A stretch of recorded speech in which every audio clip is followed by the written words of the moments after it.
Las reformas laborales y la situación de los sistemas de seguridad social fueron el motivo de un encuentro entre el presidente Guillermo Lasso y representantes del Frente Unitario de los Trabajadores.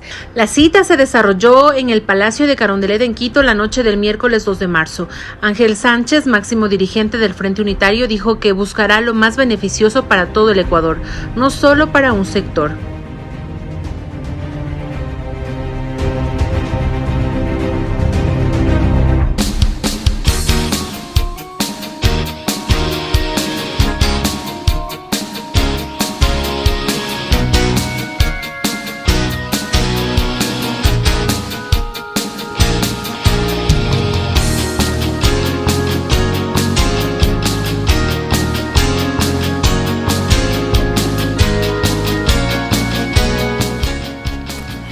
8 de la mañana con 9 minutos, 8 con 9 minutos, en Punto Noticias de Radio Pichincha. Saludamos ya con Edwin Bedoya, vicepresidente de la CEDOCUD, integrante del Frente Unitario de Trabajadores, que se encuentra con nosotros vía telefónica. En pocos instantes más estará ya aquí en nuestra cabina en vivo y en directo. El tráfico le tiene atrapado en estos instantes. ¿Cómo está, Edwin? Buenos días, bienvenido. Le saludamos a Alexis Moncayo, quien le habla, Licenia Espinel. En los últimos días se anunció la integración de 2 mesas de trabajo entre representantes sindicales, en este caso de quienes integran el Frente Unitario de Trabajadores, y el Gobierno Nacional, para analizar la reforma laboral que presentará el presidente de la República en los próximos meses a la Asamblea Nacional, y también la situación de los sistemas de seguridad social. Ya se han conformado estas dos mesas, ¿quiénes las van a integrar y cuál va a ser la temática? Si nos puede adelantar. Buenos días, bienvenido. Buenos días, Diseña, buenos días, Alexis, un gusto, disculpen la demora, de salir desde el sur hasta acá es como irse a la Tacunga, entonces sí es medio complejo el tráfico cuando hay lluvia sobre todo, pero estoy ya, ojalá ya unos 100 metros de llegar.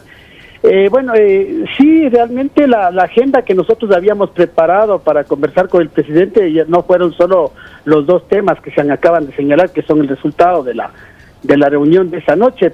Fueron varios temas, entre esos estaba el tema de privatizaciones, estaba el del modelo económico, lo de la ley que había enviado últimamente el Ejecutivo. Fueron esos temas, pero el tiempo no alcanzó, una reunión un poco controvertida, media compleja, complicada, ya que hubo momentos de tensión, en donde incluso nosotros ya en un momento decidimos quizás salirnos de la reunión, pero al volver ya al cauce de las reuniones, de los temas, ya fuimos un poco evaluando y contando. Hubo acusaciones incluso de que nos parece, ¿no?, que todos los gobiernos se les ocurre de que el movimiento sindical ha gobernado 40 años el país. Entonces sí me parece que esa es una tónica que han tenido algunos gobiernos, de decir que la culpa de todo este fenómeno del económico, de la crisis, la tienen los sindicalistas, cuando hubo en un momento en que le dijimos que nosotros no hemos gobernado, ha sido la banca, ha sido los empresarios que han gobernado el país. Pero en esta discusión, en este diálogo, de alguna manera se fue encaminando a las propuestas que teníamos ya establecidas. Fue así que nosotros llegamos a establecer una agenda donde se van a topar los 2 primeros temas, creo yo, de la mesa de la que fueron para la que fuimos convocados, y salieron estos como resultados de los 2 ejes: el tema laboral y el tema de la seguridad social.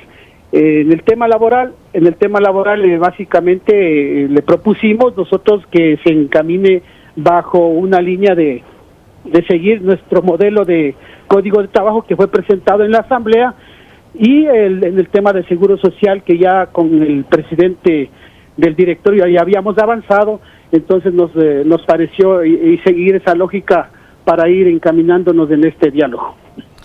En el caso, ¿cómo está? Muy buenos días, qué gusto saludarle. En el caso de que el gobierno insista en, digamos, figuras que además están prohibidas por la Constitución, como por ejemplo la intermediación laboral o la contratación a través de empresas tercerizadoras, o incluso el tema de los contratos laborales por horas, ¿cuál va a ser la postura de los gremios como el que ustedes lideran, Edwin? Ya está llegando nuestro invitado, ya va a ser presencial la entrevista. ¿Cómo está? Ahora sí. A ver, ahí sí le traslado la inquietud que le tenía y es, ¿qué pasa si el gobierno insiste en, por ejemplo, tratar sobre el tema de la intermediación laboral, la tercerización, los contratos por horas, lo cual está prohibido por la Constitución? ¿Qué pasa en ese caso? A ver, nosotros habíamos manifestado al presidente que lo que usted acaba de mencionar, eran las contradicciones de los planteamientos que él había hecho, tanto en la ley de oportunidades como en la nueva ley. Y es que por eso nosotros le invitábamos a que él escuche las propuestas que nosotros habíamos hecho en el planteamiento del Código del Trabajo, para de esta manera tomar como base nuestro Código de Trabajo y empezar la discusión. Eso fue asumido por el gobierno, en donde dijo que sí, van a tomar como base nuestra propuesta, pero ellos también van a plantear algunas cosas. ¿Qué nos parece importante? Al principio pensábamos que esto puede ser a destiempo, porque ya está presentada en la Asamblea, pero nos parece importante porque si el bloque del gobierno asume que las propuestas que estamos haciendo nosotros no contravienen a lo propuesto por la Constitución y las actuales leyes y los convenios internacionales, entonces daría pie a que haya una unidad de criterio y un consenso tanto en los asambleístas de gobierno como los asambleístas que auspiciaron este proyecto que nosotros enviamos. Ahora, Edwin, usted ya hay el antecedente de la anterior reforma que presentó el presidente de la República a la Asamblea Nacional y que finalmente fue rechazada, y ahí hay algunos aspectos bastante, no sé cuál fue la intención, que les hace pensar que esta vez va a ser distinto. Esa es una buena pregunta y yo creo que las respuestas son medias complejas, por eso es que nosotros cuando nos decían y nos preguntaban o asumían algunos sectores de que ya habíamos rehuido o habíamos asumido de que ya la movilización estaba para el 23, lo habíamos dejado, nosotros dijimos que no. ¿Se mantiene? La del 23 se mantiene y de hecho, como les decía al inicio, no es que era en la agenda los 2 puntos. Estaba la conflictividad social que viven las organizaciones sindicales y los derechos individuales también que tienen los trabajadores, los que están siendo violentados tanto por la ley humanitaria. Hacíamos un reclamo incluso al ministro de Trabajo que estaba en ese momento, incluso le dijimos a algunos compañeros, le manifestamos que estábamos solicitando la salida de él porque no había hecho el Ministerio de Trabajo el control adecuado con la ley humanitaria. Hasta ahora tenemos trabajadores que están ganando la mitad del sueldo, el 75%, y les están incluso despidiendo, entonces no hay control del Ministerio del Trabajo. Y frente a ese tema le dijimos, si es que se logran arreglar los temas de conflictividad social y vemos cómo avanza el tema de las mesas en el tema de la seguridad social y en el tema de los compromisos asumidos por el presidente que dijo que va a pagar la deuda, a pesar de que dijo que no es el único problema, de acuerdo que no es el único problema, hay corrupción, administración, tenemos que también transparentar las cuentas de los bienes de la seguridad social, cuánto es mismo la deuda del Seguro Social con el Estado, es decir, con el IES. Entonces, sí, realmente hay varios temas que están enfocados.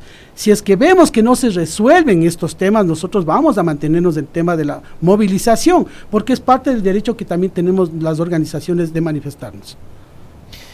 Edwin, las expectativas son de llegar a acuerdos, digamos, en el corto plazo, en el mediano plazo con el gobierno, porque hace algunos meses escuchábamos que el ministro de Trabajo, Patricio Donoso, daba cuenta de, digamos, cuál más o menos iba a ser la hoja de ruta del gobierno, y yo creo que esa hoja de ruta se contrapone y contradice absolutamente, digamos, todo lo que ha sido la defensa de los derechos de los trabajadores históricamente por parte de sus gremios. Entonces, ¿qué va a pasar ahí? O sea, ¿hay la posibilidad de llegar a acuerdos o no? Bueno, nosotros no caemos en la ingenuidad de pensar que este gobierno es un gobierno de los trabajadores o es un gobierno del pueblo. Nosotros incluso le señalábamos al presidente las diferencias ideológicas que teníamos y que realmente no se van a dilucidar en un diálogo, porque son posiciones ideológicas que las tiene tanto el gobierno nacional con el presidente de la República como los trabajadores en una lucha constante por los derechos. Entonces nosotros, como digo, vamos a mantenernos en esos principios,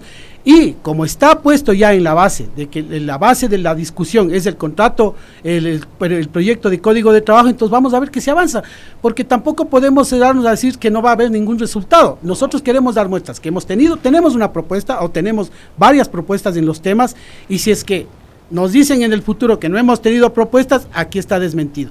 Estamos presentando varias propuestas y, como digo, no alcanzamos realmente a proponer el tema de la ley financiera que se está proponiendo ahora, que es ahí el tema de las zonas francas, que también puede producir una precarización laboral a los trabajadores que vayan a laborar en este sistema.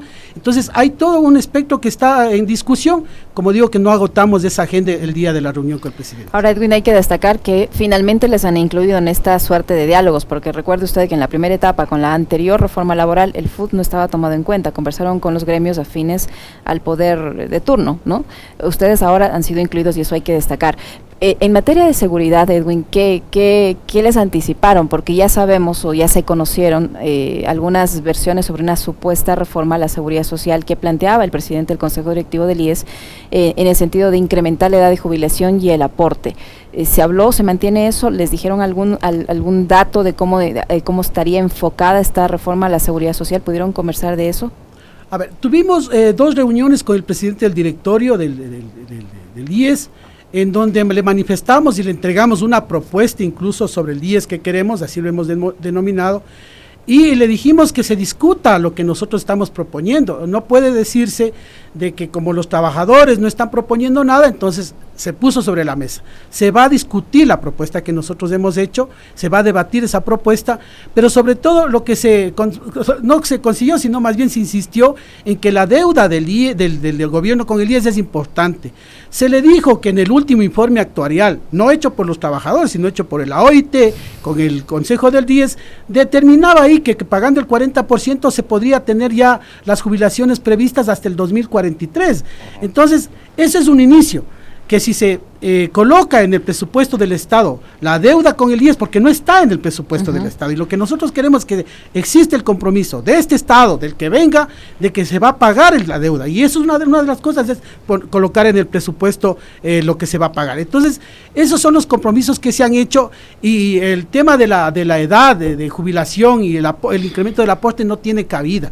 ¿Por qué? Porque no tenemos un país con pleno empleo. Quizá en los países con pleno empleo y con quizá una edad avanzada, en donde ya los trabajadores de una edad vieja, como en Europa, se avanza en el tema de la jubilación, pero por ahí hay trabajo estable, es decir, porque yo teniendo 40 años puedo salir de un trabajo y pueden volverme a contratar, entonces hay seguridad, hay pleno empleo. Pero aquí en este país no, tenemos más de 6 millones de trabajadores en contratos precarios, en desempleo, subempleo, entonces no se pueden dar estas condiciones de elevar en este momento la tasa de edad y el incremento, incluso como les decía, con sueldos con la mitad del salario básico. En el tema de seguridad social, digamos que el punto de partida o lo más importante debería ser empezar a incentivar a que los empleadores afilien a sus trabajadores y de que hayan contratos formales para que puedan beneficiarse de los servicios, de todos los servicios que tiene la seguridad social. Claro, y ese es un papel del Estado. Mire, en el área agrícola hay trabajadores con el tema de Furukawa. Porque lo más importante a la larga, Edwin, es para sostener el tema de tanto de las pensiones como todo lo demás, hay que tener aportantes, pues. Así es, por eso digo, hay que generar el empleo. Por ejemplo, en el tema del área agrícola, hay miles de trabajadores que están en una etapa del feudalismo, es decir, trabajando, apuntando cuánto ganas en una libretita y no te llevan y no les afilian a los trabajadores. Ahí está lo que hace Astag, los compañeros de bananeros, las denuncias que han hecho. Y de igual manera, en el tema nosotros decíamos de los trabajadores por cuenta propia. Por ejemplo, hay profesionales que no pueden afiliarse al seguro porque es muy caro o porque no les ofrecen las garantías. Entonces, ahí tiene que entrar el seguro a vender la idea de cuán importante es la afiliación. O sea, existen más o menos 1 millón de trabajadores que están fuera del área y en este espectro de trabajadores profesionales por cuenta propia que podrían asumir. El otro aspecto también que le manifestó la compañera de la UNE es que en el OEI existe una posibilidad del desdoblamiento de trabajadores que ya son jubilados y les vuelven a contratar a 3, es decir, por el precio de uno, de que ya sale jubilado, contratan 3 profesionales. Entonces, ahí está el incremento.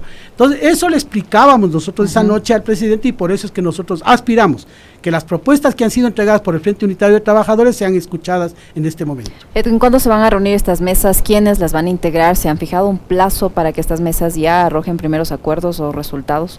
Hoy tenemos una reunión del Frente Unitario de Trabajadores y la próxima semana yo creo que empezaríamos ya a proponer cómo sería la agenda de trabajo y el calendario. Lo que no queremos es que sea un diálogo permanente, es decir, nosotros queremos un diálogo con resultados. ¿Cómo le pasó a la CONAIE, dice usted? Así es, o sea, nosotros sí queremos un diálogo con resultados y no queremos ser nosotros los culpables de que se rompe el diálogo.